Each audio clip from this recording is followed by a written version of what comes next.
औज़ु बिल्लाहि मिनश्शैतानिर्रजीम बिस्मिल्लाहिर्रहमानिर्रहीम।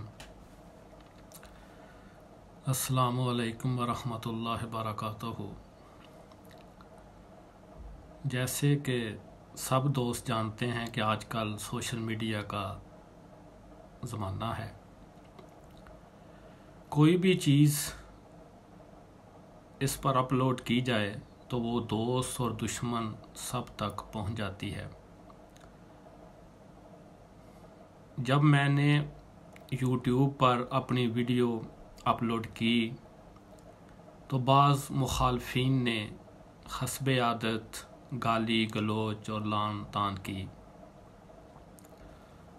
और बाज़ ने ये भी लिखा कि आपके वाक़या सुनकर हम आबदीदा हो गए और दिल से आपके लिए दुआएं निकली। तो ये दोनों बातें हदीस की रोशनी में आपके सामने रखता हूँ। सही मुस्लिम में आता है कि जो भाई अपने दूसरे भाई के लिए दुआ करता है तो फरिश्ता उस पर आमीन कहता है और कहता है ये सब दुआएं तेरे हक में भी पूरी हों। और हज़रत खलीफातुल मसीह सानी रज़ी अल्लाह ताला अन्हु ने तो एक बहुत प्यारा नुक्ता बयान किया है इस हदीस के हवाले से कि आपने ये कहा है कि अगर आपकी दुआ कबूल ना भी हो तो कम से कम जो फरिश्ते की दुआएं हैं वो तो ज़रूर कबूल होती हैं। तो जब आप अपने किसी दूसरे भाई के लिए दुआ करते हैं तो फरिश्ते आपके लिए दुआएं करते हैं, तो फरिश्ते की दुआ तो फिर लाजमी कबूल होती। और जो लोग गाली गलोच करते हैं या लानत भेजते हैं उनके मुतल्लिक भी मुस्लिम की ही हदीस है कि क़यामत के दिन गाली देने वाले के सब नेक अमाल उसके मजलूम भाई को दे दिए जाएंगे जिसको गाली दी गई। और फिर बुखारी शरीफ की हदीस में गाली देने वाले को फासिक और मुनाफिक कहा गया है। और मैंने तो उनकी गालियों के जवाब में सलाम के बाद कुरान की आयत के मुताबिक यही कहा है कि कुल हातु बुरहानकुम इन कुंतुम सादिकीन, कि अगर सच्चे हो तो दलील लाओ।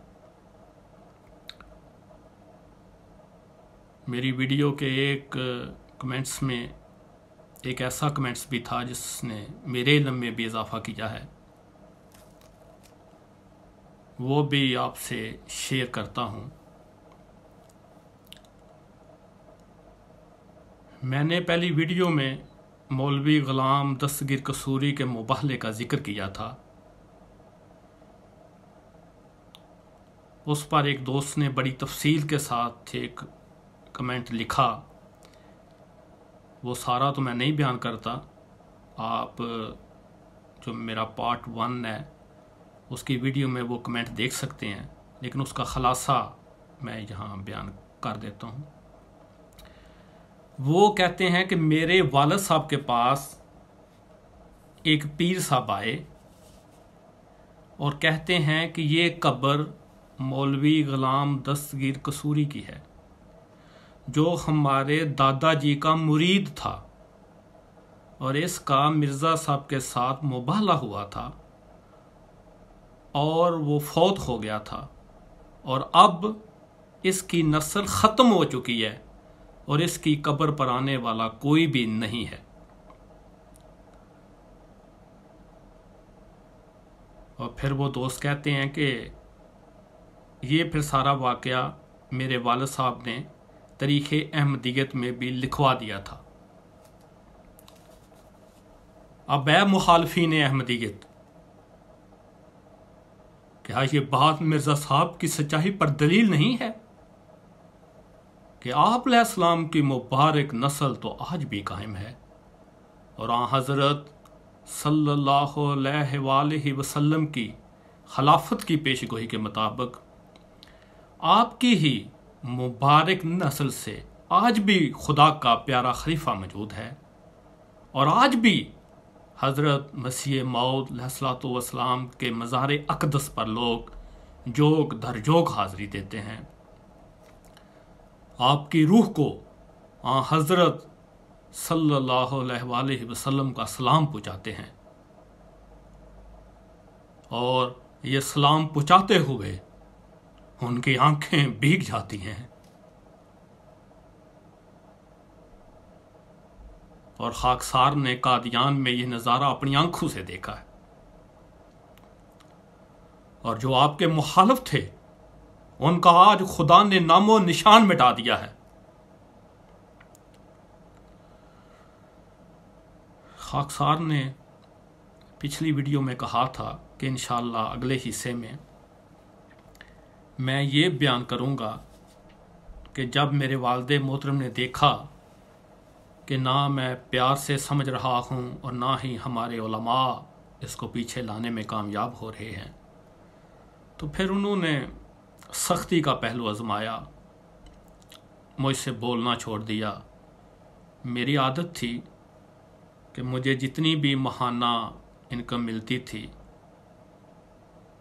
मैं वालिद मोहतरम को दे देता था। जब उन्होंने मुझसे बोलना छोड़ दिया तो जब उस महीने की मुझे सैलरी मिली और मैंने वालिद साहब को बुलाकर दी तो उन्होंने यह कहकर कि जब तुम ही मेरे नहीं रहे, तुमने मेरी बात नहीं मानी, अहमदियत नहीं छोड़ी, तो मुझे तुम्हारे पैसों की कोई ज़रूरत नहीं। और वो पैसे मेरे मुंह पर मार दिए।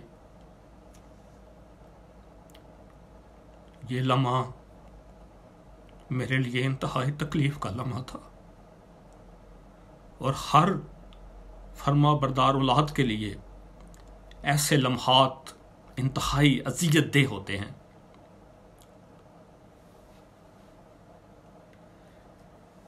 फिर एक दिन ऐसा भी आया कि रात का वक़्त था। मुझे मेरे वालिद मोहतरम ने कहा कि अपना सारा सामान उठाओ और मेरे घर से निकल जाओ। मेरा सामान क्या था? मैंने अल्हम्दुलिल्लाह अहमदियत कबूल करने से पहले ही अपनी तहकीक के लिए तफसीर कबीर का सेट, मलफूजात का सेट और बाकी कुतब रखी हुई थी और एक हज़रत मसीह मौऊद अलैहिस्सलातु वस्सलाम की खुलफा के साथ तस्वीर भी थी और मेरे घर में मुझे ये तस्वीर लगाने की इजाज़त नहीं थी। जब कभी अपने प्यारे मसीह के मोहब्बत के जज्बात मेरे दिल पर बहुत गालिब हो जाते तो मैं इस तस्वीर को चूम लेता और फिर इसे बंद अलमारी में रख देता। इसी तरह कुतुब भी वालिद साहब से छुप कर पढ़ता था। वो ये सख्ती इसलिए करते थे कि मेरे दूसरे बहन भाई इससे मुतासर ना हों। जब वालिद साहब ने मुझे रात को निकलने के लिए कहा तो मैंने अपनी यही सारी किताबें और हज़रत मसीह पाक अलैहिस्सलाम की तस्वीर अपने सीने से लगाई और घर से निकलने लगा।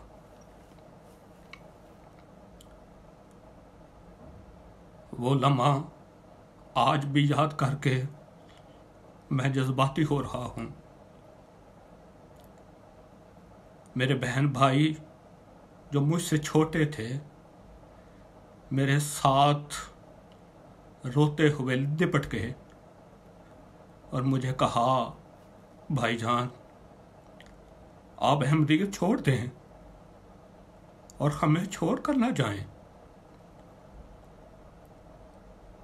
और वालदा मोहतरमा की भी आंखों में आंसू थे। मैं इस मौके पर क्या कहता, मैंने खास खुदा की तौफीक से उस वक्त ताकत पाई और घर को अलविदा कह दिया। और कुरान करीम में ईमान लाने वालों के मुतल्लिक ऐसे ही लिखा है। कुरान मजीद में लिखा है कि यह हो नहीं सकता कि ईमान भी कामिल हो और फिर जो दीन का मुखालिफ है उससे भी सच्ची मोहब्बत हो। सूरत अल मुजादला की आयत 23 में है, औज़ु बिल्लाहि मिनश शैतानिर रजीम, ला तजिदु कौमन युमिनून बिल्लाहि वल यौमिल आखिर युअद्दून मन खादल्लाह व रसूलहु वलौ कानु आबाअहुम औ अबनाअहुम औ इख्वानहुम औ अशीरतहुम उलाइका कतब फी कलूबिहिमुल ईमान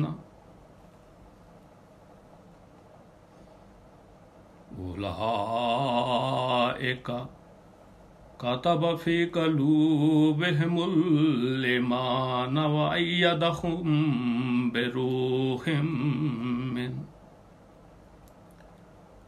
वयुदखिलुहुम जन्नातिन तजरी मिन तहतिहल अन्हारु खालिदीन फीहा रज़ियल्लाहु अन्हुम वरज़ू अन्हु उलाइका हिज़्बुल्लाह अला इन्न हिज़्बल्लाहि हुमुल मुफ़्लिहून।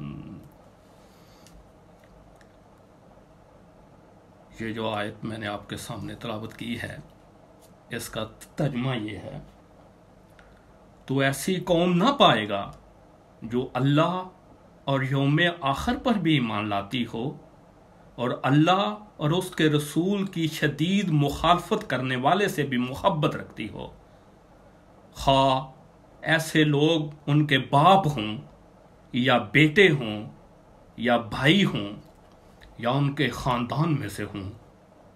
यही मोमिन हैं जिनके दिलों में अल्लाह ने ईमान नक्श कर दिया है और अपनी तरफ से कलाम भेजकर उनकी मदद की है, और वो उनको ऐसी जन्नतों में दाखिल करेगा जिनके नीचे नहरें बहती होंगी, वो उनमें रहते चले जाएंगे। अल्लाह उनसे राजी हो गया और वो अल्लाह से राजी हो गए। वो अल्लाह का ग्रोह हैं और सुन रखो कि अल्लाह का ग्रोह ही कामयाब हुआ करता है।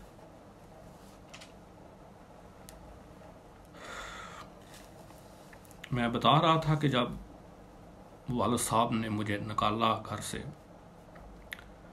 तो उस वक़्त रात का वक़्त था, गांव से शहर जाने के लिए कोई चीज़ नहीं मिल रही थी। मैंने पैदल ही चलना शुरू किया। 8 या 9 किलोमीटर का फासला था। लेकिन कुछ देर के बाद सवारी मिल गई और मैं नासिर हाल गुजरात पहुंच गया।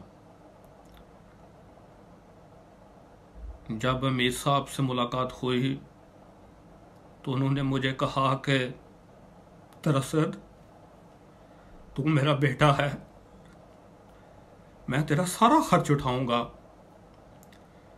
तेरी शादी भी मैं खुद करूंगा, तुमने परेशान नहीं होना। उस वक़्त मिर्ज़ा नईम अहमद साहब अमीर दिला थे और नहायत नेक इंसान हैं। खुदा के हजूर रोते हुए मैंने उनको कई बार देखा है। अल्लाह ताला उनके मालो नफूस में बरकत डालता चला जाए और उन्हें सेहत वाली लंबी जिंदगी दे। मेरे हालात मुखालफत के भी एक जैसे नहीं रहे, कभी ठीक हो गए और कभी फिर वालिद साहब की तरफ से और मेरे मामू खाला की तरफ से मुखालफत में शिद्दत आती गई। जब मुझे घर से निकाला गया और अहबाब जमात ने जिस तरह मुझे मजबूत किया, इस पर मुझे एक हदीस याद आ गई है। बुखारी मुस्लिम की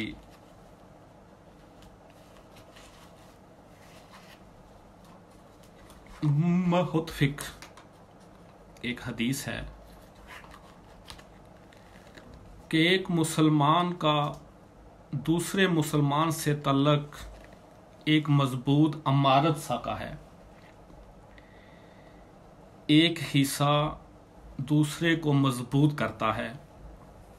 फिर आप सल्लल्लाहु अलैहि वसल्लम ने एक हाथ की उंगलियां दूसरे हाथ की उंगलियों में डालकर दिखाया कि मुसलमानों को इस तरह बहम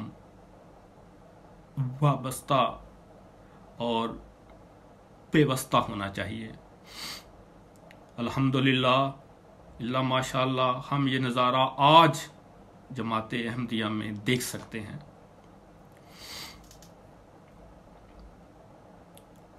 मेरी शादी भी बहुत अजीब से हालात में हुई। एक दो वाक़या इसका भी आपको सुनाता हूँ। मुझे जब मुरब्बी साहब ने कहा, उस वक़्त मोहतरम बशीर अहमद ख़ान साहब गुजरात नासिर हाल में मुरब्बी सिलसिला थे, कि शादी के मुतल्लिक़ आपकी डिमांड क्या है। तो मैंने बस इतना कहा कि मोहतरम मुरब्बी साहब, मैं आजकल कबूल अहमदियत की वजह से बाज़ मुश्किलात का शिकार हूँ। मुझे कोई नेक सीरत बीवी चाहिए जो मुझे और अहमदियत के करीब लेके जाए और आइंदा मेरी नस्लों को भी संवारने वाली हो। और बुखारी शरीफ की हदीस भी है कि तू दीनदार औरत को तरजीह दे। खुदा ने ये मेरी ख्वाहिश कैसे पूरी की, इसका भी एक ईमान फरोज वाक़या सुन लें। ऐसा वाक़या जो जिंदा खुदा को दिखा देता है। कुछ इस तरह है, मेरी बीवी कहती है, जब मैट्रिक के इम्तिहानात का वक़्त करीब आया तो इम्तिहान की फ़ीस जो मुझे याद है 375 रुपये थी, वो फ़ीस मुझसे गुम हो गई। मैं बेहद परेशान थी और कुछ समझ नहीं आ रहा था कि क्या करूं और कहाँ से रकम लेकर आऊं। घर वालों को भी ना बताया कि डांट पड़ेगी। इसी तरह 3-4 दिन गुजर गए। आखिरी दिन आ गया, सुबह आखिरी तारीख थी और मेरे पास रकम नहीं थी। स्कूल से छुट्टी हुई और मैं दुआएं करती रोती हुई घर आ रही थी। Government Nusrat girls high school में ज़ेरे तलीम थी और अम्मी गुजरात में थीं। स्कूल के करीब ही रेलवे स्टेशन था और हमारा घर रेलवे लाइन को क्रॉस करके नासराबाद में था। मैंने इरादा कर लिया कि ट्रेन के नीचे आ जाऊं। बचपन की उम्र थी, इतनी समझ नहीं थी कि ये कितना गलत काम है।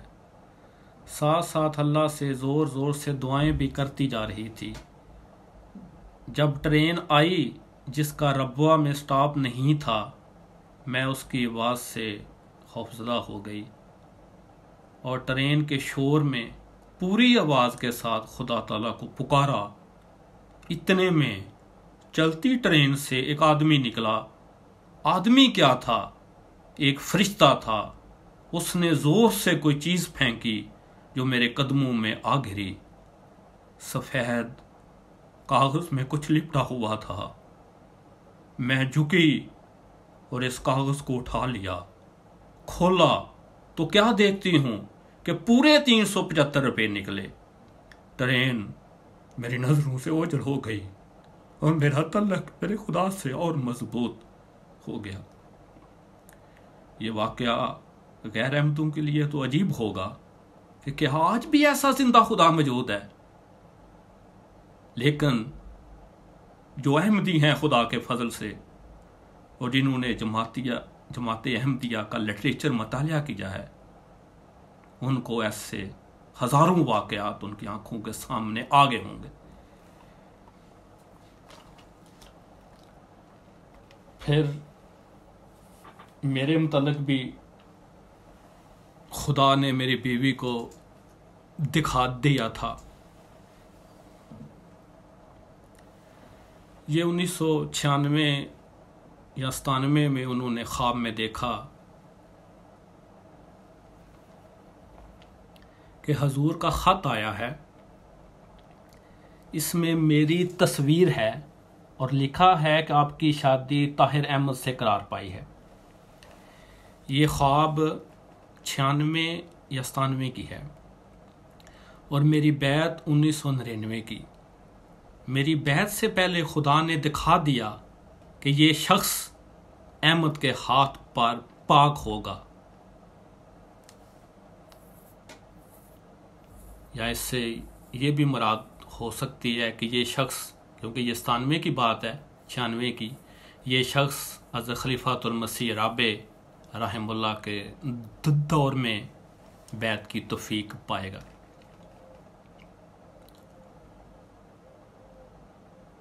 और मैं अपनी हालत को देखते हुए इससे ये नुक्ता निकालता हूं कि मैं बहुत गुनहगार इंसान हूं, लेकिन एक दिन ऐसा आएगा इंशाअल्लाह कि खुदा मसीह पाक अलैहिस्सलाम की बैत की बरकत से मुझ आसम को भी एक दिन पाक कर देगा। इसमें कोई इस गलत फहमी में मुब्तला ना हो कि ख्वाब में तो ये बताया गया था कि शादी ताहिर अहमद से करार पाई है। सिर्फ नाम नहीं बताया गया था बल्कि साथ मेरी पिक्चर भी थी। और जब हमारी शादी हुई और मेरी बेगम ने मुझे बताया कि जो मैंने 1996 या 97 में आपकी पिक्चर देखी थी, खूब बिल्कुल ऐसे ही आपकी तस्वीर मैंने देखी थी, और हमारी शादी 2002 में हुई है, यानी 5 साल पहले अल्लाह ताला ने ख्वाब में दिखा दिया था। यानी साथ तस्वीर दिखाई और साथ ये कहा कि ताहिर अहमद, तो इससे साफ मतलब था कि इस तस्वीर का आदमी हज़रत मसीह मौद अलैहिस्सलाम के हाथ से एक दिन पकीज़गी इख्तियार करेगा या पाक होगा, क्योंकि ताहिर का माना होता है पाक।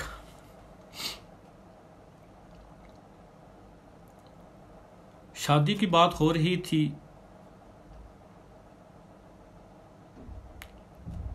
एक दिन वो दिन भी आ गया। मेरे मामू, खाला, नानी अम्मी, कोई भी मेरी शादी में शरीक ना हुआ। बाज़ बरादरी के लोग भी ना आए और हमारा बहुत सा खाना भी ज़ाया हो गया।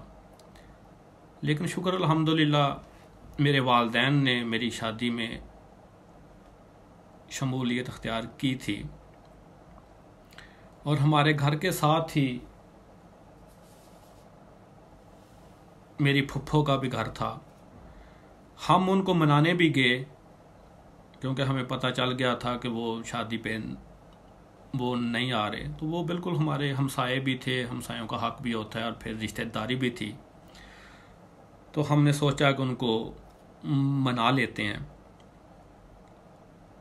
जब हम मनाने गए तो उस वक़्त उन्होंने साफ कह दिया कि ये मरज़ई हो गया है, मैंने इसकी शादी में शामिल नहीं होना। ये शादी का दिन भी मेरे लिए खुशी का भी था और गम का भी, क्योंकि मेरे अजीज़ व अकारब इसमें शामिल ना हुए। जमात में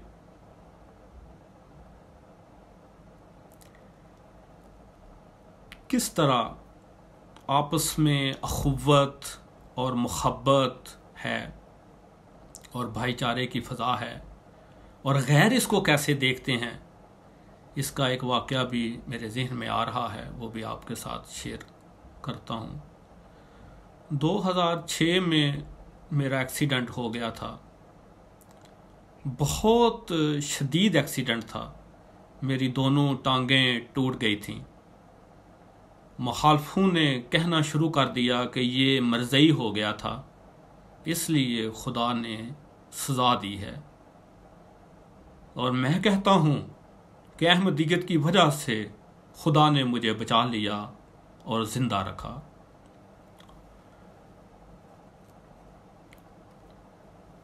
एक्सीडेंट वाली रात, क्योंकि रात के 10 बजे या 11 बजे का वक़्त था जब मेरा एक्सीडेंट हुआ था।